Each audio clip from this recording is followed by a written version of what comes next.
Welcome to the Herd in the Corridor podcast, a podcast about making sense of business within the U.S.-India corridor and beyond.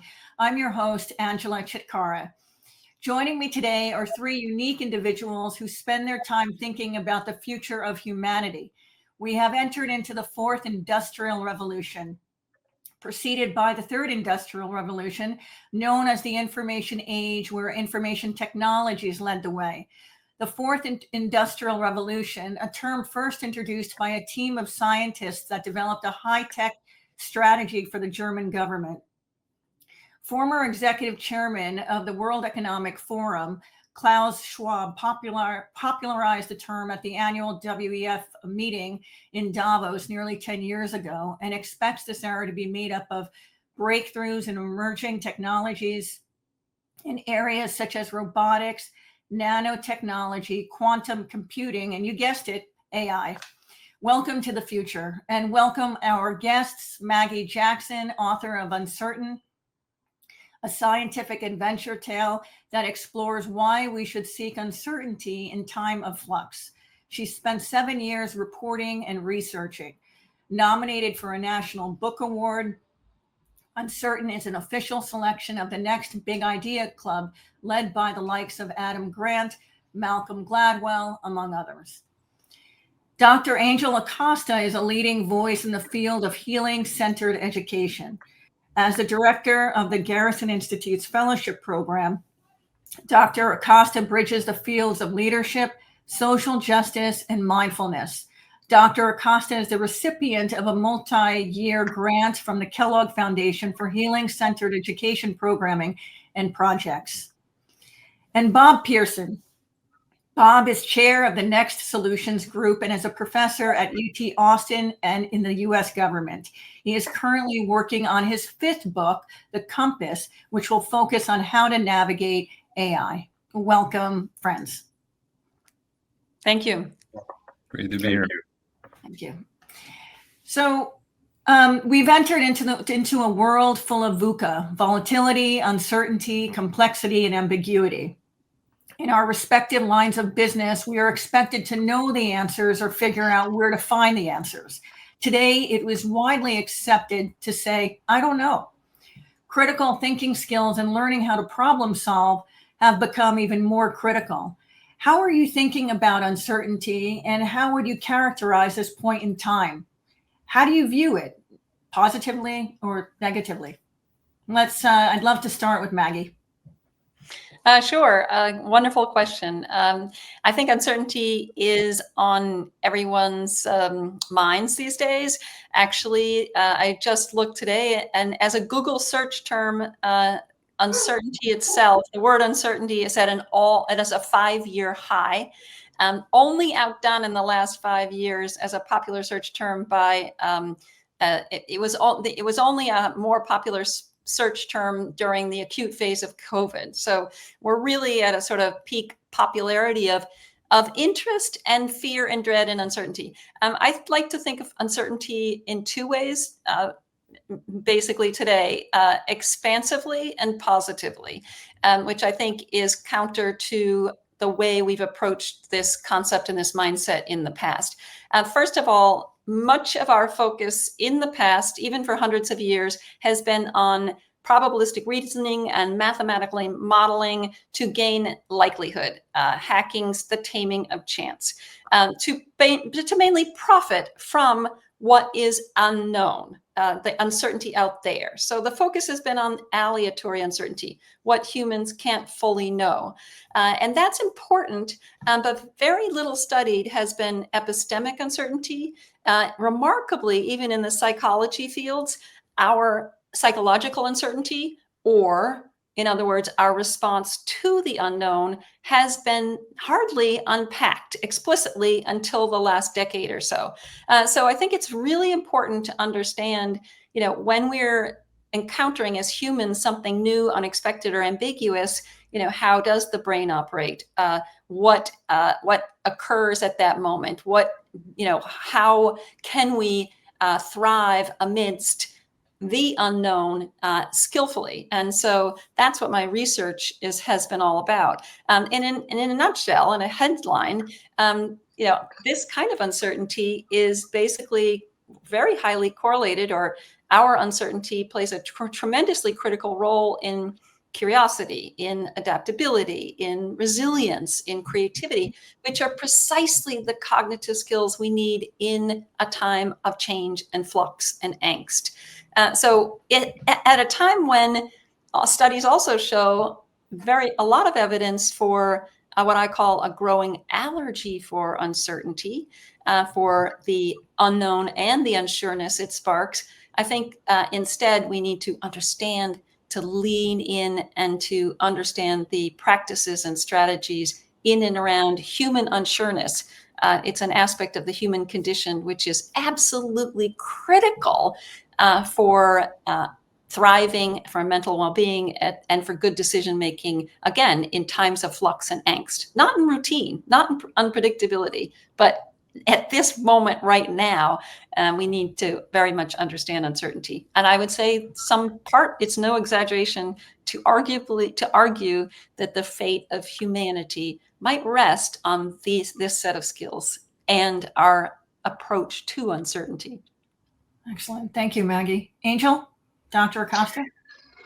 Yeah, thank you. I would, just look back at the thousands of years of human history that record ancient wisdom traditions across all kinds of spiritual disciplines and also metaphysical traditions that have captured practices to deal with uncertainty.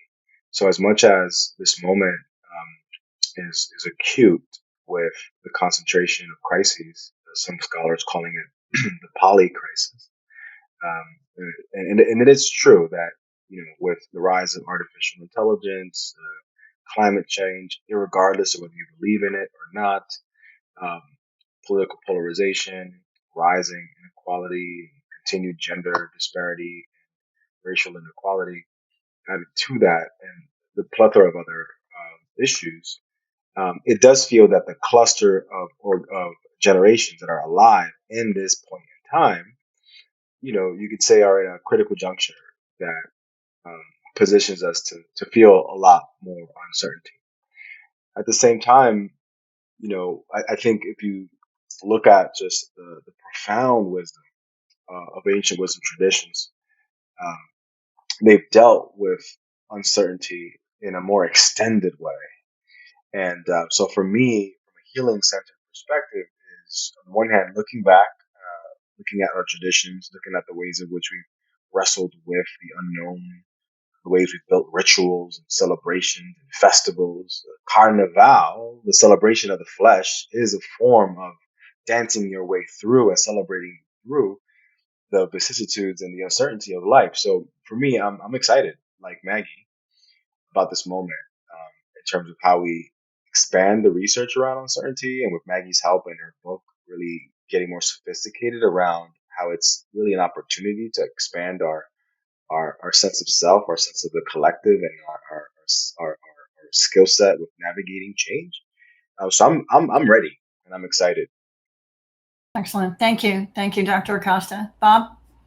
Yeah, and I often get asked to look at healthcare and tech and think about what's next. And if I use an example that if you look at India today, there's one oncologist for every 1 million people. If you looked in the United States, there's 161 oncologists for every million people. And there's really nowhere in the world where we'd say we have enough oncologists. But if you said 2 years ago, what do we do about that? People would go, I don't know.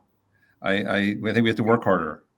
Now, with the advent of AI, in this next generation of AI, all of a sudden we start to think, wait a second, AI could be that partner.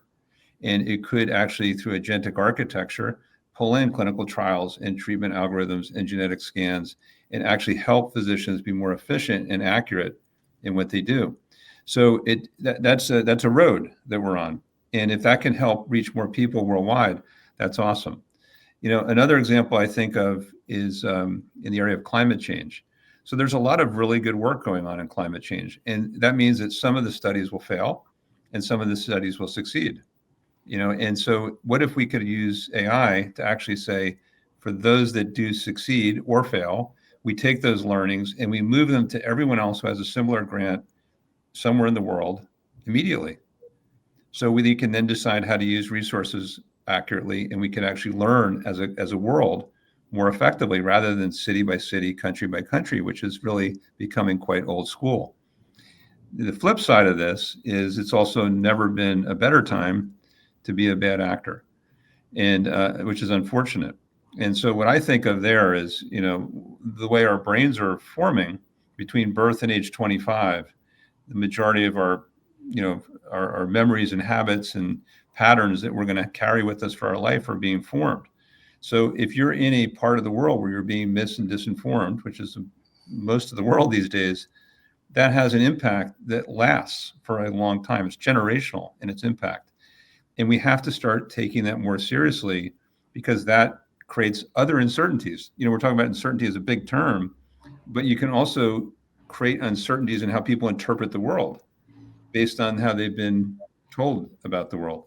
So there's a lot going on here. Generally, there's a lot of positives, how we can improve reaching people with cancer, how we could improve related to climate, but we have to be equally diligent in how we actually protect our citizens worldwide at the same time. Thank you, Bob. So we have,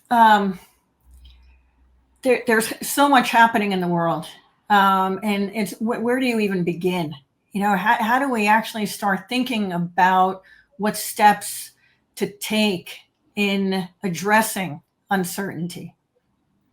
Maggie? Yes, well, I think that we can, and I also want to add that drawing on the wisdom of the past is important, as Angel mentioned, simply because we are kind of inundated with tsunamis of approaches to knowledge that counter or are different than now, honed humanistic knowledge of the past. So in some ways, it's a matter of looking backward to move forward, but also to countering some of the forces that I think work against the potential we have right now. So for instance, we need to work on Walter Ong, the great literary scholar, once said that you cannot know anything unless you know it up close and at a distance. And so I think very basic, small steps, for instance, to help people understand, to help people navigate uncertainty are really important. And they're very low-tech, human kind of solutions, as well as big picture, perhaps AI-driven approaches in medicine and things like that.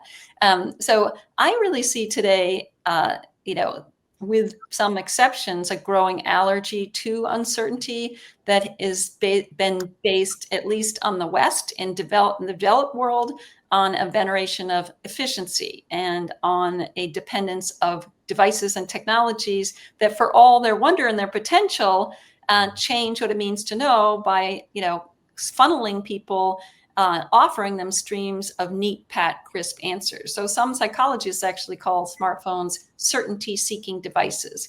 This is something to be really aware of as we, again, grow more entranced by AI, which is exactly what the first stage of technology adoption is. So I think this dread and fear of uncertainty itself, which you can trace that to a yearning for authoritarian leaders. You can trace that to even more of a tech dependence. You can trace that to deepening polarization. I think it's really important to kind of combat these big picture challenges with kind of ways to treat or expand people's approach to uncertainty. So, for instance, uncertainty, our tolerance, which is a kind of a insufficient word, but anyhow, our tolerance or our openness to uncertainty, both the unknown and our unsureness, is a personality trait. But at the same time, it's also situational. So when people are tired or they feel threatened, which of course people will increasingly feel, just for instance, amidst climate change, when resources are seemingly contracting, et cetera, people feel more threat. They feel like they want to lean into intolerance of uncertainty, which means they want an answer, any answer. I mean, this is something that we really have to be careful about. And then epistemic hubris in the political spectrum, according to recent studies, which is basically unwarranted certainty about complex policy issues, is highly common and also bipartisan among US adults. So that just means that on an issue like gun control or abortion, people are absolutely sure, and they tend toward black and white thinking. That's intolerance of uncertainty. There are links between device use. Now, again, I'm not saying, because I've studied technology and its impact on humanity since the 1990s, and I know how, again, what gains we have, what promise and potential there is. But it's really important, I think, to understand that the sureness that we see, the intolerance of uncertainty, the allergy in and around certainty, is something that can be treated or approached in education, in healing-centered education, as Dr. Acosta does, in just general schooling, in psychological interventions, in consulting with business leaders, which I've been doing. This is a way to approach the world with open-mindedness. And that's really important at this juncture. So, just as I wrote, my previous book was called Distracted. It was about the erosion of attention in society. And basically, attention is a human faculty that very few people on the street define, and that we don't teach our preschoolers or think about in life. It's right under our noses, and it makes the difference between everything of how we approach the world. Uncertainty is very much similar to that. It needs to be a front burner issue on the meta and on the micro level. Dr. Acosta? Yes, I really appreciate Maggie's perspective on attention and inviting us to both leverage these things that are like right beneath our nose, not just attention, but also our sense of orienting towards uncertainty.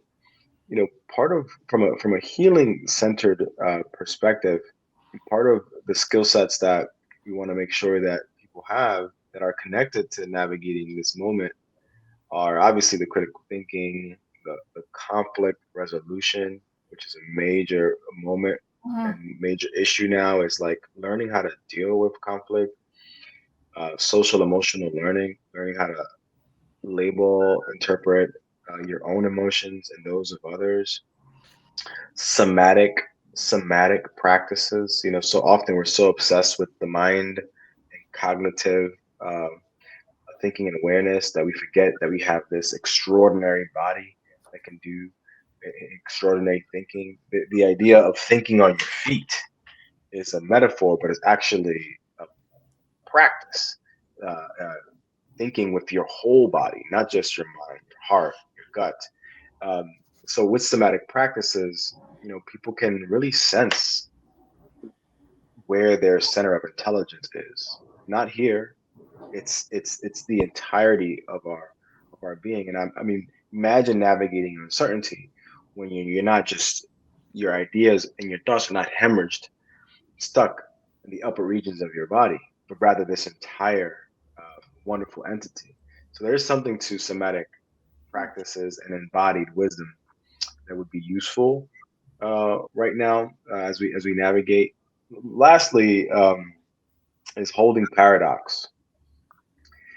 This ability to understand that multiple truths can exist, even if one of them is capital T truth and the other are minor t. But this idea that multiple things can be true at once, and that polarities are constantly coexisting. And so I think we're gonna have to develop and expand our sense of intelligence. That's why this moment with AI is provocative for me because we're also being pushed to expand our consciousness in some really profound ways around how we treat each other, how we deal with resource distribution. But at the core, somatic and embodied knowledge, conflict resolution skills, holding paradox, and being just a little bit more gentle with um, just how we inquire and go about our consumption and our living.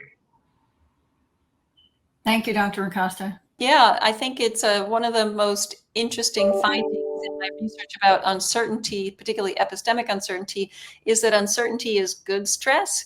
And uncertainty it provokes a stress response called arousal. I call it wakefulness. And so amidst the unease of uncertainty are actually, is basically a kind of a response by the body and brain to that something new that involves perhaps classic stress symptoms like a beating heart.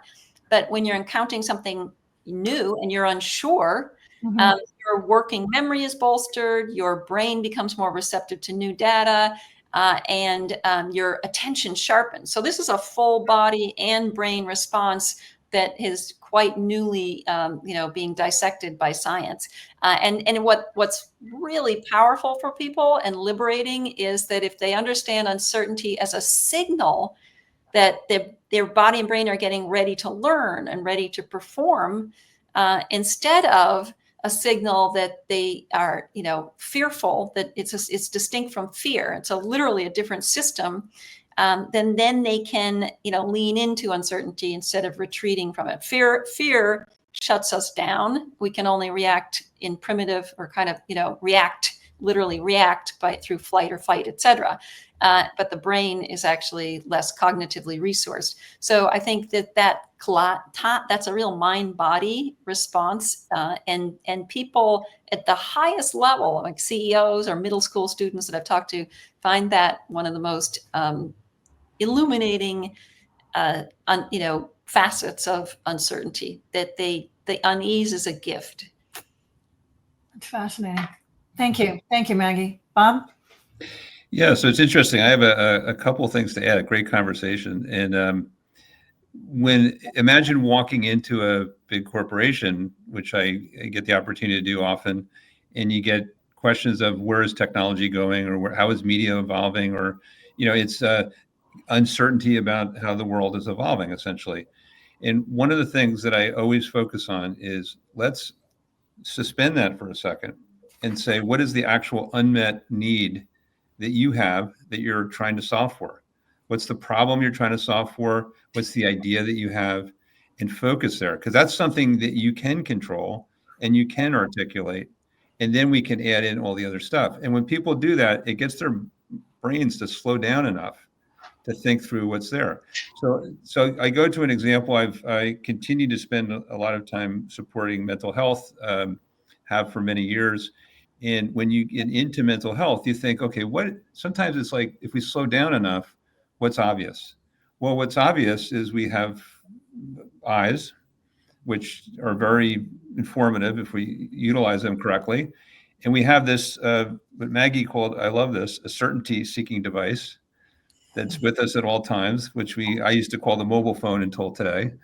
And so if you actually can use the phone to actually put up with your eyes, you can actually start. There are companies starting to develop things where you can see the level of anxiety or PTSD or major depression that potentially might be manifesting itself with that person. Well, if you can do that, you can help people know when it's time to maybe call back the doctor or the nurse, or to be a reminder that they need to do something in their daily habits. But it becomes a companion to help them navigate their uncertainty, which might be only exacerbated by anxiety or depression or something else that they're also fighting with at the same time. So that's happening. It will eventually get approved by the FDA and other bodies, and that will become normal for us. So then the question is, what do you do with that? At the same time we're doing that, I also, just like I did before, I want to go back to a different example, which is on the negative side. And one of the things I think about is when you look at freedom around the world and you look at countries' level of freedom, baskets of freedom, Freedom Watch will look at that kind of stuff. There's over 100 countries that have had a decrease in freedom over the last 10, 15 years, depends how you want to look at it. And when you go into war-ravaged countries, like let's take Syria as an example, Mm-hmm. you have people that have extreme PTSD. So it's not normal PTSD, it's extreme PTSD, which means that they're unfortunately more vulnerable to someone taking them in the wrong direction. They're also more vulnerable to someone taking them in the right direction, which we hope that we can do. But that I worry about that because we have swaths of the world who are perhaps easier to bring over to a negative cause. And so this is why mis and disinformation isn't just about, hey, who's president and what are we complaining about today? This is actually like a disease in the world. And one of the things that I've started to talk about is that if you think of the 1970s, we were very disappointed that companies were putting pollution into streams and polluting our air, and we created the EPA. And so now we're in 2024, and imagine you have digital buildings pumping pollution into digital streams that happen to go into our brains. And yet we go, that's okay. We'll just complain about it. So we actually need to take it as seriously as we did our own air and water. It just happens to be hitting neurons. And so that's something else that I would just add in there. Thank you, Bob. So on the topic of mental health, how should we be thinking about mental health? Yeah, it's a big question, and obviously one of the byproducts of this fourth industrial age has been the digital revolution and the social media that has resulted in an exacerbation in teen depression and suicide rates and adult depression and anxiety. And as AI gets more penetration and you see things like AI girlfriends and boyfriends and more precise technological tools that, as Bob said, can recognize how we feel and be suggestive around our behavior, we're going to have to definitely figure out what is the balance between our digital lives and our mental well-being. And I think that there are movements now around the loneliness crisis, because there is such a paradox that we're profoundly connected more than ever before globally, yet we're so alone. So I think part of it is creating, some scholars call it islands of sanity, but really places to unplug. A couple of European countries have specific projects where people can actually come for the day and just unplug, leave their devices to the side, and be in an intentional community for dialogue and support. So I think moving forward, we'll definitely need some kind of collective strategy for pacing our digital lives. Financially, we'd love to see more resources being deployed to resourcing both people and therapists. Right now, it's really expensive to have a therapist, which leads to an opportunity for AI to leverage kind of AI therapists, but the human component is so key. And then the last thing I'll point is, again, turning back to old traditions and old rituals. We can get really inventive around new ways to gather.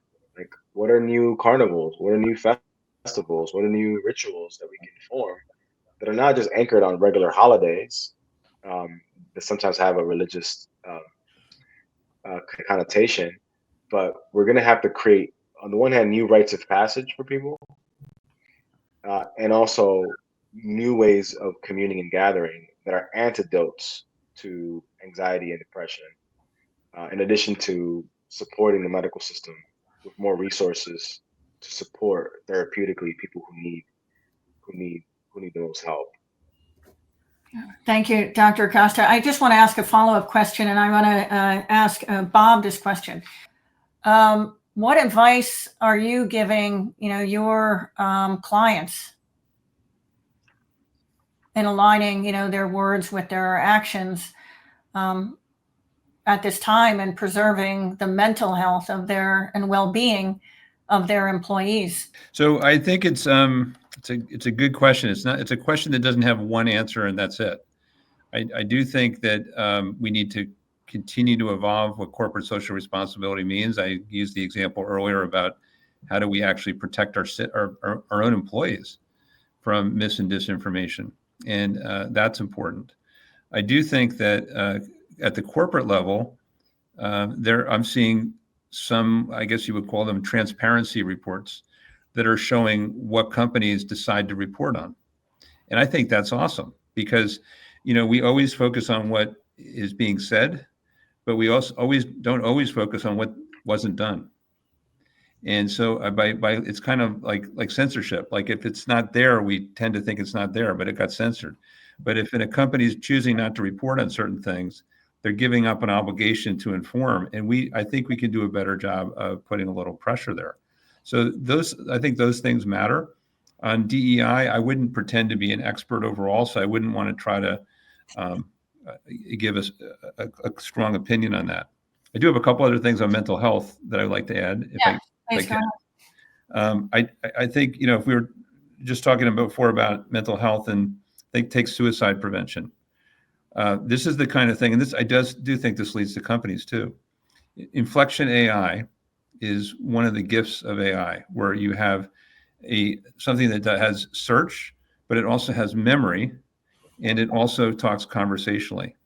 And if that can be tuned, where it can actually help people who might be in a suicide mindset, and it's in between that moment that they need help and the time that they make a call to a center, which they may never make, we could actually potentially make an impact on suicide. And so that's something where, how will that happen? Well, it won't happen on its own. So it's going to take companies to say, you know what, that makes sense. So I was giving money to X, Y, and Z every year, but I'm going to actually fund an initiative here to decrease suicide in the United States using AI because I can see that need. Or another example would be if you look at the way agents will actually increase in the next couple of years. Right now, we think of an agent as something that can gather information for us, but we're not that far away from an agent will look like one of us on this call. It will have the memory of the interactions with who it's interacting with. It will be able to do tasks for that person, and it won't be a therapist, but it could be doing like a supportive work that a therapist might do to also intervene. And these are the kinds of things that are, I think, very good ideas that could make a difference in society that needs companies to step up and fund to get there. And, you take wonderful groups like the JED Foundation, which is arguably the leader in mental health or one of the leaders in mental health for suicide prevention in the country. They need that support. So that's where my head goes, is how do we expose companies to ideas, ask them to do more, and make a difference?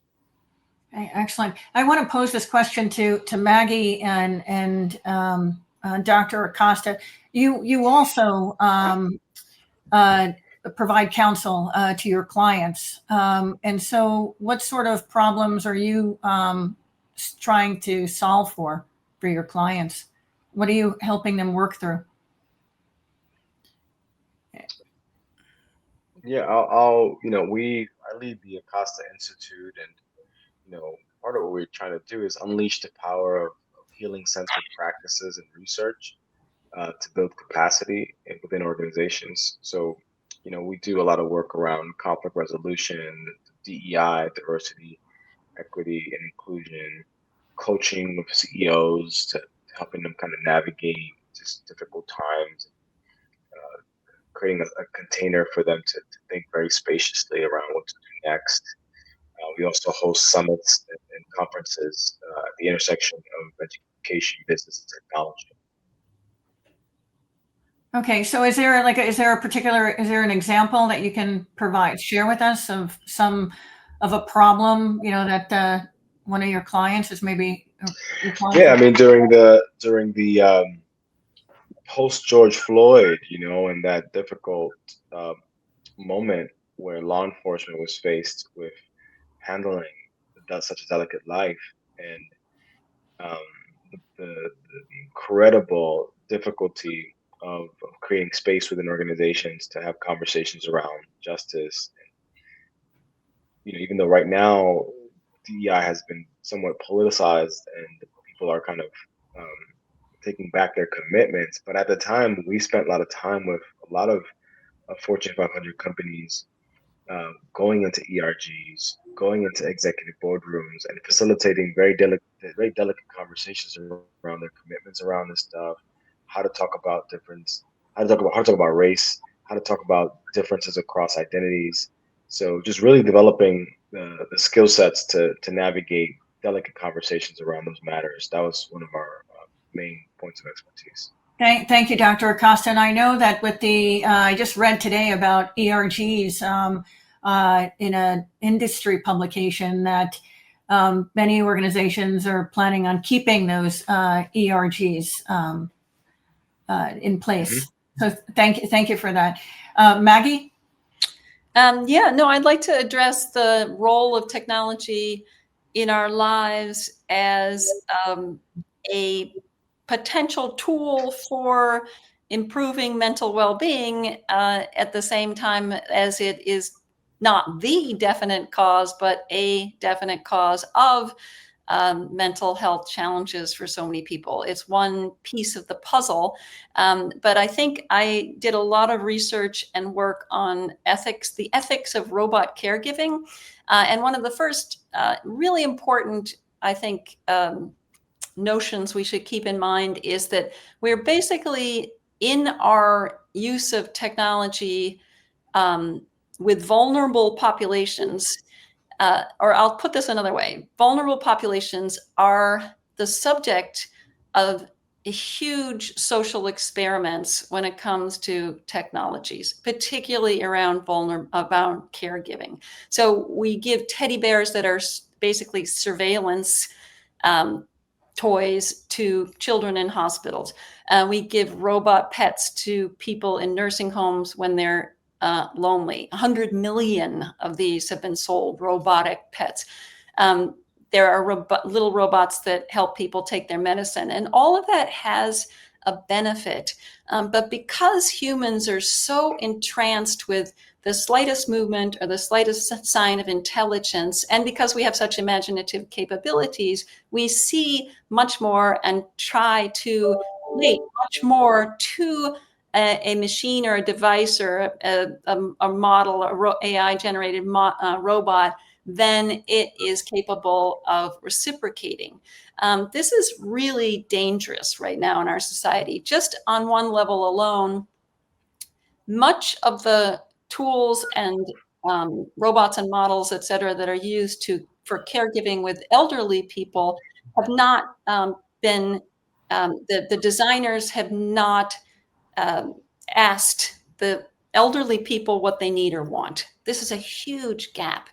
And at least now the issue's being brought to the fore or talked about. But I've read many studies about elderly people, being open to a caregiver robot, but not wanting it to be the whole of their companionship as it's designed to be. So in other words, there's overstretch, which is often the case in the history of technology on the part of inventors.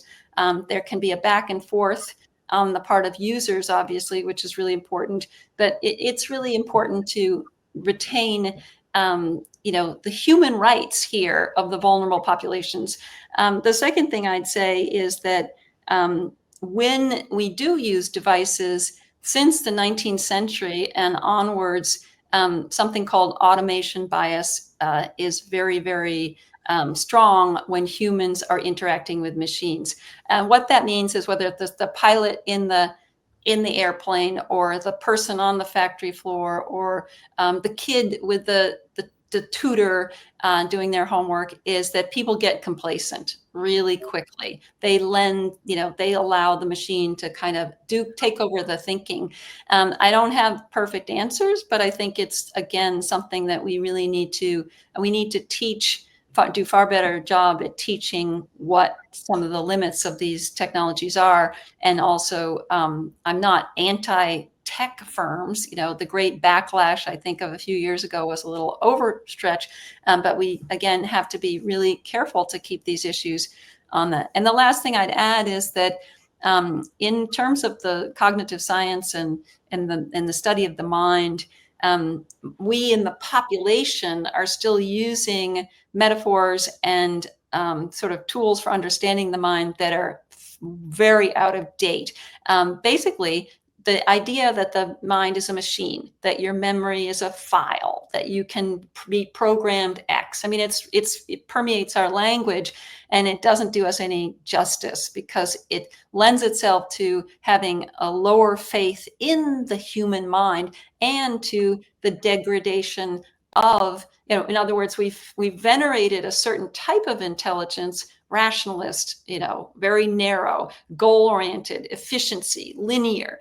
And it's all the new science of uncertainty has only been blooming because scientists have basically, now begun to discover the wonders of the daydream and what consciousness is, or what what it might be, and issues related to just literally taking a bit of time to pause and sleep and rest, and those kind of fallow times that used to be thought of as dead mentally are now being understood to be fantastically fertile, powerful ways in which the brain works, but have been ignored because of this narrow ideal of intelligence.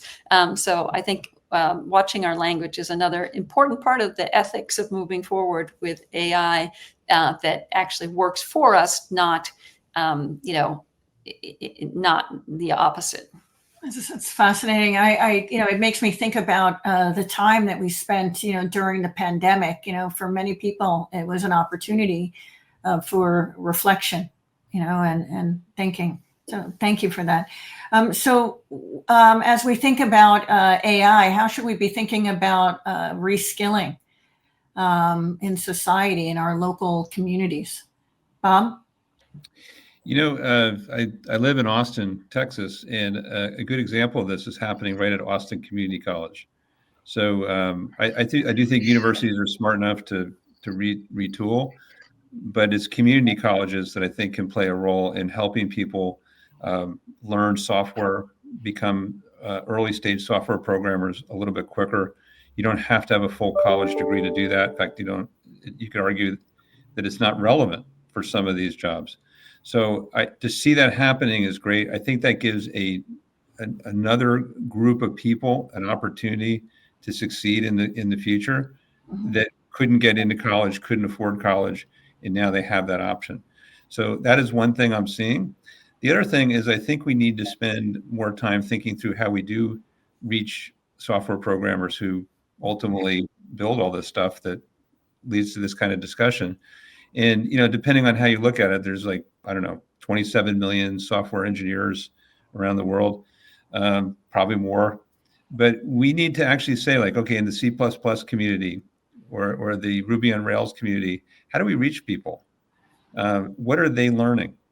Can we actually influence in any way, in a positive way, how they think? Because if we can, what they're actually then building, programming, may actually help us upstream. Right? Because we have a tendency to look at things that are already done and say that's good or bad. How far downstream can we go and make a difference? And I do think that starts right in community colleges. Love for high schools to do it too, but I'll take community colleges for now. How should we be thinking about reskilling and fostering better public-private partnerships, with in our local communities? Yeah. We on our end at the Acosta Institute, we have a workshop called Artificial Intelligence for the Rest of Us, and it was a monthly workshop series, anyone can come and work and play with the tools. And what we noticed was that it served as a community space to process the anxiety around this emerging technology, and then also getting comfortable with the tooling and reskilling that you're mentioning. So for me is inviting organizations to partner with, you know, like-minded organizations and adjacent institutions to create spaces like that where the community can come and get deep insights around this work. As you'll know, there are over 5 to 6 thousand new artificial intelligence tools, OpenAI and Claude and Anthropic. All these those are the big ones, but there are thousands. So what comes with that is it's a paradox of choice. People get overwhelmed by Mhm. how much there is out there. Right. So you need trusted organizations that might not even have a deep expertise in AI, but have communal trust Yeah. to partner with others who do have the expertise to Mhm. introduce AI. And I'll close by saying we had a 75-year-old recently at one of our certificate programs who said that after going through a couple of our workshops and reducing her anxiety around adapting to this moment, she feels no longer irrelevant. That's huge for someone later in their career at a point where, you know, folks who were at their later stages of their development were being shut out career wise in some cases, that AI might give them an opportunity for a third, fourth, maybe fifth act. Well, thank you. So as we wrap up, I just want to thank you and ask you one final question. What's on your mind? What are you thinking about, Maggie? Well, I'm thinking about what it means to be successful and what it means to thrive in these times of enormous change and flux, in and around some of the issues we talked about today, but also, how people who expect life to be predictable can learn from those for whom precarity or uncertainty is more normal. So there are huge research efforts going on right now. One just completed called the Pastoralist Project out of London that studied, people who are nomadic pastoralists in various regions of the world and are trying to understand what it means to live in that kind of uncertainty, nomadic life. There's a research movement, quite radical, called the Hidden Talents or Hidden Strengths movement, in which researchers, often who came from highly precarious backgrounds, and this can be, in terms of many different terms, and socioeconomically, or could be through being adopted, or all sorts of different ways. But people are now beginning to study those who have lived in precarity, who have talents that might not shine in mainstream school settings, such as incredible attunement to their environment, but that are really important for survival, for thriving, for et cetera. These are kinds of skills that we all should and could learn from, especially as the IMF says, we live in an age of uncertainty, aka unpredictability and volatility. So I think I'm trying to look into as well different cultural ideas about uncertainty. What can we learn? I've been learning from someone I met through Angel Acosta, Wakanyi Hoffman, who's a incredible indigenous scholar originally from Kenya, and her work on Ubuntu, which is a Pan-African idea and philosophy around humanism, also has some interesting, valuable lessons for uncertainty. So I'm both, speaking about this, working with people, and then trying to push the study of uncertainty out into these, I guess, cross-national, cross-cultural, cross-temporal kind of avenues to see what we can learn from others who have different experiences than our own. Excellent. Angel, Dr. Acosta? From a personal perspective, I'm going to do some deep self-care work and really tending to the grief. I lost my father in 2024. So 2025 for me is a year of trying to slow down a little bit. And I think it's appropriate too, as in the United States, we have a new president kind of entering and just kind of gently settling into seeing how the Trump administration chooses to move forward in its governance, and how that'll impact my community. So just kind of really resting and building the reserves and the resolve to stay resilient, stay focused, and paying attention to AI and its continuous growth, continuing to support the community to create opportunities for them to learn around that, and deepening our research around healing-centered education, and more importantly, developing the intellectual capacity to hold paradox. That's what I'll be doing in 2025. Thank you, Dr. Acosta. Bob? So I would go into 2025 and I remind myself of when the Human Genome Map was founded, or created, it was 1994. It's 30 years later, and we're now really seeing the benefits of gene therapy. If you look at the World Wide Web, you could argue it was 89 or 91. So we're 30 plus years later, and we're seeing the full benefits there. These types of transformations take time. So even if AI goes in everyone's mind faster, we're still talking a decade or two or three. And so what I'm hoping for is to see more of health solutions in 25. I actually am seeing evidence of that, and I'm excited by where that could go. I also think that there could be a resurgence in journalism in terms of its impact. And one of the things I've said a few times is, if I was Jeff Bezos, which I'm not, of course, I would say to any reporter coming in the Washington Post, you write for the Post, but you go out to any social media channel you want and continue your reporting, and I'll give you half the revenue. I mean, like, get people out of their comfort zones and get out there and show the world what's really going on. So that's I think the part where I'm optimistic. And then the other part is, all the geo conflicts we have going on around the world, with the Russia-Ukraine war and Israel-Gaza. And I just really hope and pray that we resolve these. Organizations are risk averse, and it can be very expensive, so they want that certainty. So how do you convince organizations to be okay with uncertainty and risk? Maggie? Well, I mean, first of all, I think we have to educate ourselves about the differences between risk and then uncertainty, as I explained at the beginning.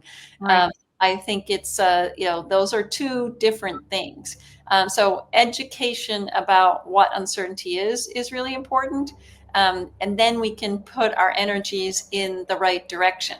But I found that, in my travels, speaking for the last year about uncertainty, and in my years of research and writing before that, that people are hungry, even though they often are very afraid. Anxiety is clinically a fear of the unknown. People are afraid and they dread, but once they put a toe in the water, literally, of understanding or being open to uncertainty, then that's where the skill and the practice comes up. That's where they can face the unknown and know that it's not the disaster they fear, but that it's actually something they can cope with, and there are strategies and practices to do so.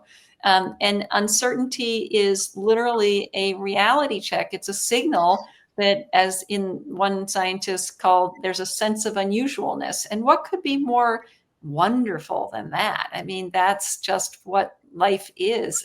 Life's mysteries are out there.